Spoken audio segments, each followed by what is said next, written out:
मित्रांनो आपल्याला सुंदर पद्धतीचे बैल या ठिकाणी पाहायला मिळाले. तर विचारत आपण शेतकरी आहेत त्यांना. हे आपले वैयक्तिक आहेत का? काय नाव आपलं? पांडुरंग भगवान साठी. आता विकत आणलेत का विकायला आणले होते? विका आणले होते, विकले तर. अच्छा, केवढ्याला दिले? 4 विकले का? 4 विकले तर. केवढ्याला दिले? 2,30,000 रुपयाला. मोबाईल नंबर सांगा. 9545 हां 1181 हां. 64 तर तुम्हाला अशा पद्धतीचे बैल आणखी आहेत का विकायला? आहेत ना. चालतंय, तुम्हाला शेतकरी फोन लावतील. मित्रांनो 2 लाख किती म्हणले?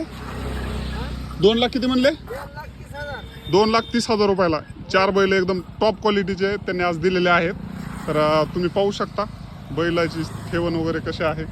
एकदम सुंदर पद्धतीचे बैल. त्यांचा मोबाईल नंबर दिलेला आहे. जर कोणाला बैल घ्यायचे असतील, अगर विकायचे असतील तर तुम्ही त्यांना कॉल करू शकता. एकदम जातवान खिलार पद्धतीचे हे बैल आपल्याला आज पाहायला मिळाले. जाऊ द्या, थँक्यू सो मच.